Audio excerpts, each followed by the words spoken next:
La rueda de prensa queremos centrarla en el tema de Bogotá Basura Cero, que es el programa inscrito el 30 de octubre alrededor del manejo de residuos en la ciudad de Bogotá. Como todos ustedes saben, a finales del año pasado se cayó un proceso licitatorio que la ciudad, a través de la administración anterior, venía desarrollando en la UESP, y la Corte Constitucional tomó una serie de medidas, dictaminó un procedimiento, la primera parte del cual la UESP quedaba obligada a presentarle un modelo que, además de incluir el tema del reciclaje por primera vez en la ciudad de Bogotá, mirara el tema de los recicladores tradicionales, que en una cuantía de 11.000 aproximadamente, pues venían realizando en terribles condiciones la única actividad de reciclaje propiamente dicha en la ciudad. Dio un plazo, 30 de marzo, nuestra actividad en la UESP consistió en construir el nuevo modelo que se presentó a la Corte Constitucional, y la Corte Constitucional ha decidido aceptarlo. De aquí la rueda de prensa.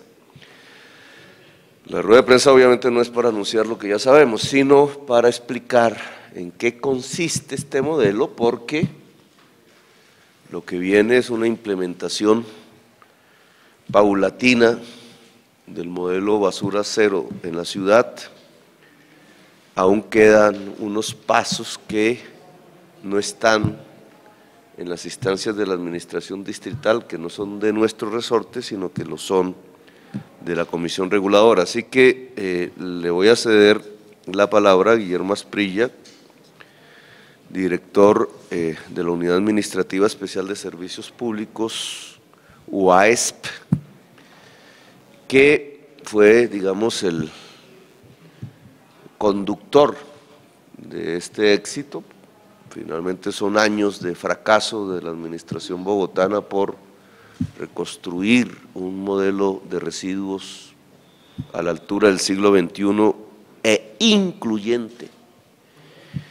Y Guillermo Asprilla logró, a través de la construcción de este nuevo modelo, un resultado excepcional, digamos, dadas las últimas circunstancias, que es lograr lo que podríamos llamar el aval de la Corte Constitucional para el proceso. Así que Guillermo tiene la palabra para explicarnos detalladamente los pasos que este modelo implica para la ciudad de Bogotá. Bueno, como lo dijo el alcalde, en diciembre del año pasado la Corte Constitucional, en cumplimiento de un incidente de desacato, dejó sin efectos la licitación pública que se había abierto para adjudicar el servicio de recolección, barrido y limpieza en la ciudad. En ese auto la Corte nos ordenó presentar antes del 31 de marzo un modelo completo que incluyera metas, así lo dijo la Corte, precisas, claras y cuantificables para que el esquema de aseo incluyera la formalización de la población recicladora. Dentro del término previsto presentamos el modelo tiene las siguientes características. Primero, una acción muy fuerte, muy intensa de educación a la comunidad para alcanzar niveles máximos de separación en la fuente de los residuos. Esa acción se va a llevar a cabo durante todo el segundo semestre de este año. Incluye las siguientes estrategias. Primero, se realizará una campaña pedagógica en la totalidad de los colegios de Bogotá, 2.600 colegios públicos y privados, orientada a cumplir la siguiente meta. Al finalizar el año lectivo 2012, todos los estudiantes de Bogotá deben saber separar en la fuente y deben haber adquirido conciencia de la necesidad de reciclar y el impacto ambiental que tiene sobre la tierra un comportamiento inadecuado respecto de los residuos. La segunda fase de esa campaña es una educación casa por casa a los 1.750.000 usuarios residenciales que tiene la ciudad. La tercera parte, es una campaña directa también, negocio por negocio, a cada uno de los 250.000 negocios que tiene la ciudad. Es decir, al finalizar este año, todo bogotano debe saber reciclar. Esa es la meta. Nos hemos orientado por una campaña de educación y persuasión directa, persona a persona, en la cual los medios de comunicación harán una labor muy importante, pero será complementaria y será de recordación permanente. Vamos a contar para efectos de esta campaña con 2.000 recicladores de oficio, preferiblemente mujeres, que deben ir casa por casa, educando sobre su oficio. Vamos a llevar a 20.000 estudiantes de grado 11 a que visiten las familias y vamos a constituir una red de docentes conformada por 5.000 docentes que se llame Red Basura Cero. ¿Por qué decimos 5.000 docentes? Porque nos hemos puesto una meta modesta, 2 docentes por colegio, lo cual da 5.000 profesores comprometidos en esta labor. Esa es la primera fase del proyecto. Campaña masiva de educación para la separación en la fuente. La segunda parte es la recolección separada de los residuos reciclables. La gente, desde luego, después de esta campaña, deberá entregar la totalidad de los residuos reciclables de manera separada, en una bolsa separada. Y la segunda fase es entregarle la recolección a los recicladores de oficio, que estarán organizados en empresas, 60 empresas, cooperativas. Se les entregará mediante contratos suscritos con el Estado, con la misma rigurosidad que se le exige a los operadores actuales del Servicio Ordinario de Aseo. Deberán realizar la labor de manera mecanizada. Se organizarán 386 microrrutas que cubrirán toda la ciudad en horarios fijos.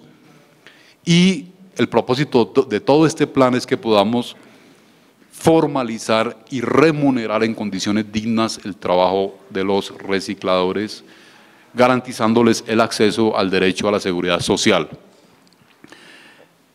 El modelo está basado en que logremos que la Comisión Reguladora de Agua Potable, en cumplimiento de lo que le ha ordenado la Corte Constitucional, nos permita reconocer la labor de los recicladores con base en la tarifa. Lo que ha planteado la UAS es que se le pague a los recicladores por recoger una tonelada de residuos reciclables, lo mismo que se le paga a los concesionarios actuales por recoger una tonelada de residuos ordinarios.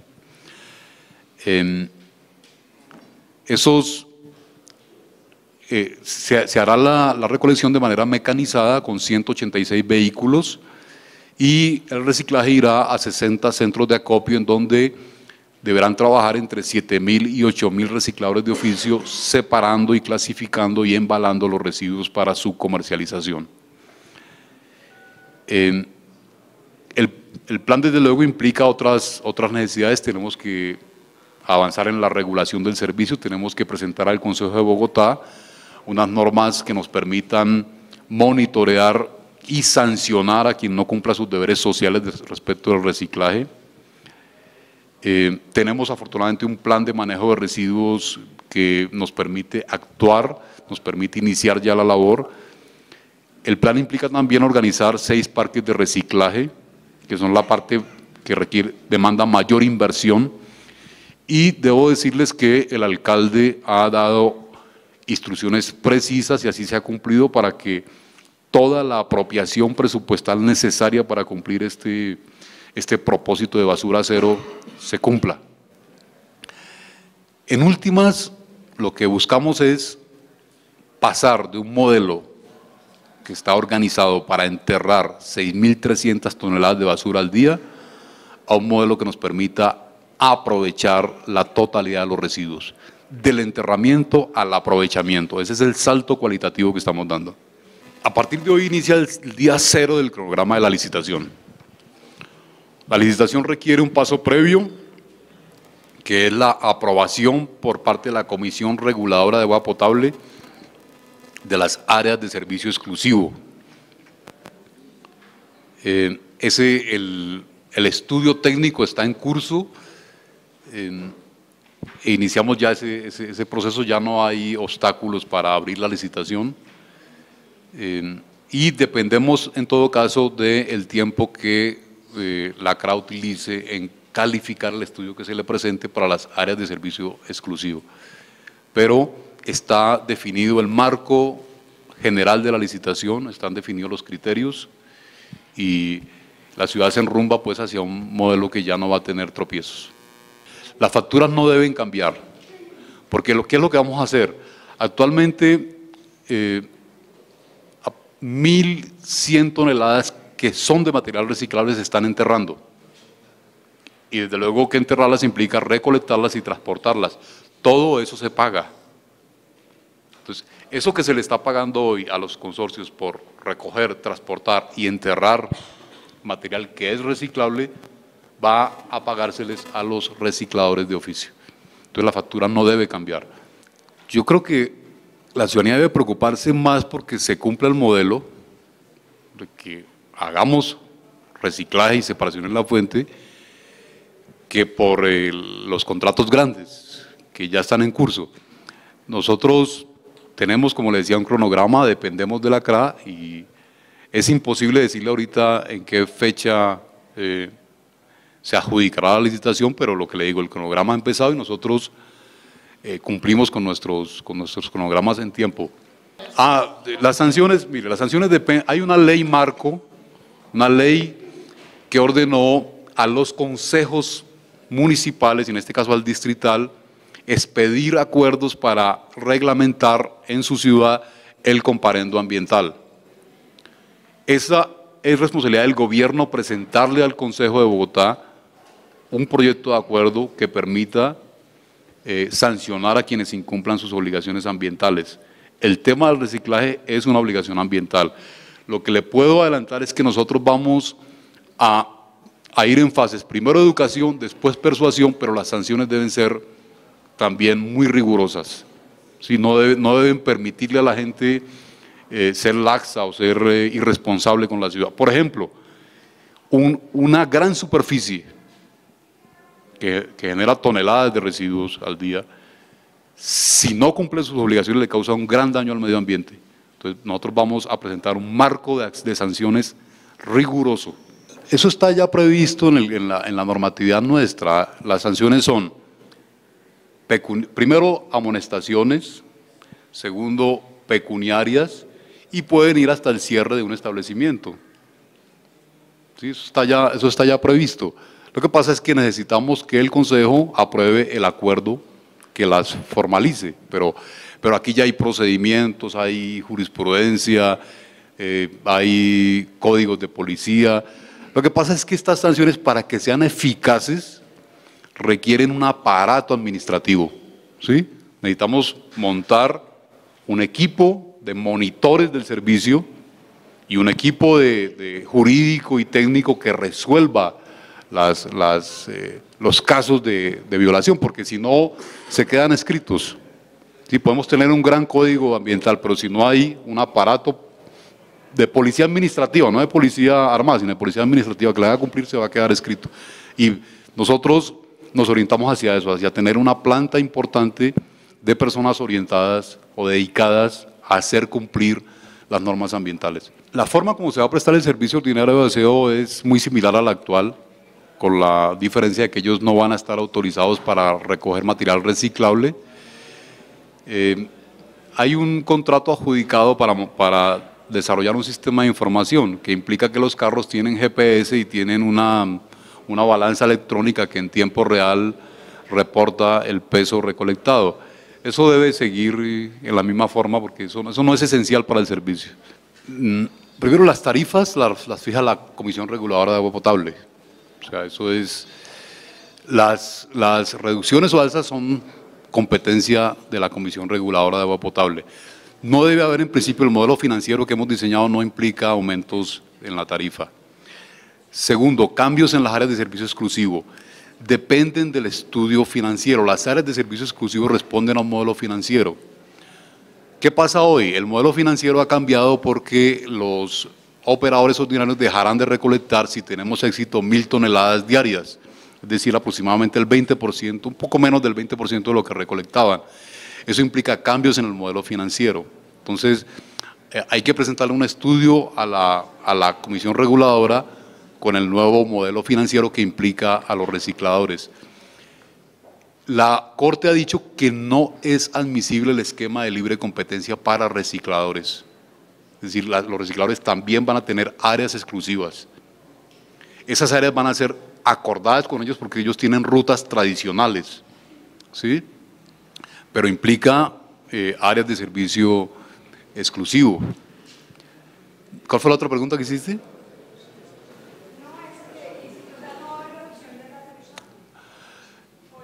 Depende de la CRA, depende de la CRA. Nosotros pensamos que no hay ni reducción ni aumento de la tarifa. Ahora, en el largo plazo sí. Si nosotros logramos, como lo hemos propuesto, en 2 años, que haya aprovechamiento máximo de los residuos, debe haber un cambio en el mediano plazo de la tarifa, porque la ciudad, en lugar de estar gastando en enterrar, va a empezar a recibir por aprovechar. Sí, debe haber una licitación, que es la del Servicio Ordinario de Aseo, y un proceso de selección que la Corte Constitucional ha ordenado que se haga solamente entre empresas de recicladores. Es decir, no vamos a poner a competir a recicladores con personas no recicladoras, porque la Corte ha ordenado que el reciclaje se le entregue a los recicladores. Lo que vamos es a hacer una selección entre ellos para verificar que cumplen los requisitos administrativos, técnicos, financieros y de idoneidad, porque se les va a exigir requisitos de idoneidad para prestar el servicio público de recolección y aprovechamiento. Dime. No, porque dependemos de que la CRA apruebe el estudio que se le presente para las áreas de servicio exclusivo. No hay actualmente hay 6 áreas que se aprobaron en la licitación pasada, pero la CRA consideró que esa resolución que se había expedido para la licitación que se cayó ya no era vigente. ¿Sí? Entonces no tenemos hoy una autorización para abrir una licitación con áreas de servicio exclusivo, nos toca tramitarla de nuevo, pero no podíamos hacerlo hasta que la Corte no aprobara el modelo. Sí, pues es mandatorio, es decir, si la ciudad no puede quedarse sin servicio. Si por alguna razón, que no es lo que queremos, no alcanzamos a adjudicar la licitación en 6 meses, habrá que ampliar los contratos, pero por el plazo preciso que se requiera para adjudicar la licitación. Pero ya no hay razones para que la licitación esté suspendida. La única razón es que la CRA apruebe las áreas de servicio exclusivo. Es un tema que cruza, pero no es lo mismo. Primero, porque se usa tracción animal para otros efectos diferentes al reciclaje. Y segundo, porque muchos recicladores no utilizan tracción animal, sino tracción humana. Entonces, digamos que si uno volviera a hacer los conjuntos, hay una intersección, digamos, hay una parte de recicladores que utilizan una parte de la tracción animal que existe en la ciudad. Y obviamente hay un impacto en 2 políticas. Para ese sector poblacional de recicladores que están usando tracción animal, la política de sustitución de la tracción animal por tracción mecánica, que yo espero que sea eléctrica, pero se empata en este programa. Digamos, esa fuente de recursos que se va a destinar para cambiar tracción animal en los recicladores que la están usando, pues ayuda a financiar el programa de dotar de mecanización a la totalidad de los recicladores, que en esas 386 rutas van a utilizar 182 vehículos que son camiones, digamos, pequeños camiones. Entonces, esos 182 camiones ya van a reemplazar una parte de la tracción animal. La tracción animal saldrá completamente de la actividad de reciclaje. También la tracción humana, que generalmente la hacen mujeres, que es nocturna, que es cargar sobre la espalda material reciclable. Aquí me parece interesante ver que el cambio inmediato, digamos, una vez a partir de la decisión de la Corte Constitucional se produce, es que vamos a tener dos modalidades, y que aunque la primera, lo que podríamos llamar ordinaria, yo llamaría lo no reciclable, va a ser la fundamental, a medida que va pasando el tiempo, de manera progresiva va disminuyendo. Y eso trae como consecuencia que también de manera progresiva va disminuyendo el uso del llamado relleno sanitario en Doña Juana. Y la otra, que de entrada sería la menor parte, progresivamente va aumentando, que es lo reciclable. En lo reciclable, que es lo que queda en manos de las 60 cooperativas que aglutinarían miles de recicladores, 11.000 recicladores, y que progresivamente irá creciendo y que se les paga por unidad, por tonelada igual que al operador empresarial. En un comienzo, en este modelo, es todo lo reciclable en una bolsa. Digamos, es un modelo simple. Si uno va a modelos complejos, donde se encuentran 6 colores, y entonces toda la sociedad tiene que aprenderse para qué es cada color y hacer las rutinas para usarlo, que en esas ciudades no es que esté funcionando bien, entre más complejo, más difícil. Entonces, aquí tenemos un modelo simple. Todo lo que la sociedad irá entendiendo a través de un proceso de aprendizaje que comienza con los niños, o sea, el niño es el factor educador ambientalista de la ciudad a partir de este modelo.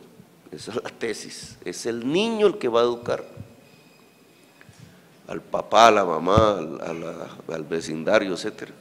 Y por eso la escuela se convierte en el instrumento fundamental, en la fase que inmediatamente empieza.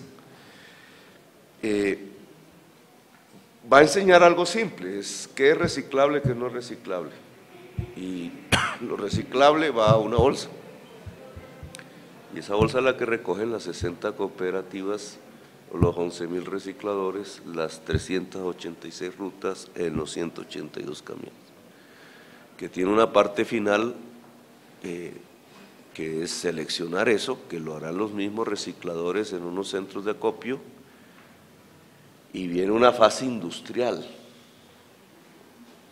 más compleja en el tiempo, que es transformar lo reciclable en cosas, en valor y en riqueza para la sociedad, en bienes. Entonces, digamos, aquí me parece fundamental reseñar que esto ya comienza. Mientras lo que llaman aquí ordinario, o sea, lo no reciclable, que en un principio será la mayor parte de lo que aún podría llamarse basura, que va al relleno sanitario, está ligado a la comisión reguladora para empezar su licitación.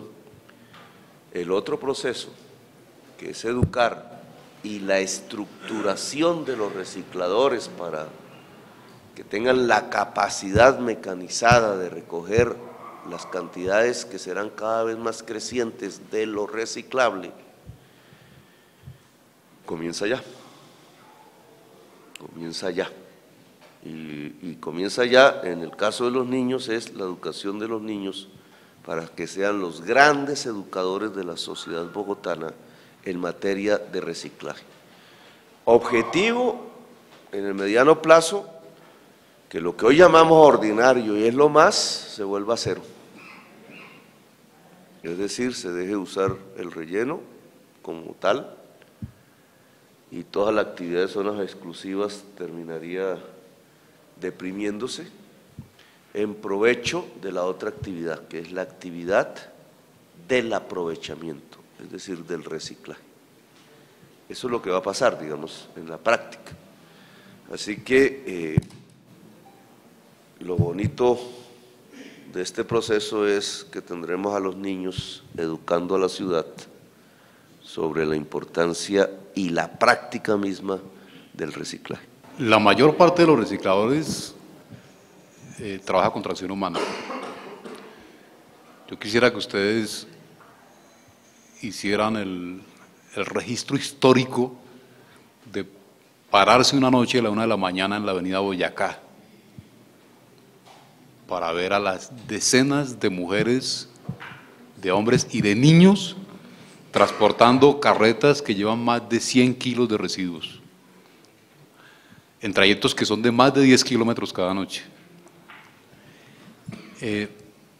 Entonces, la Corte nos ordenó hacer un censo actualizado para precisar cuál es con nombre y cédula la población objeto de este proyecto.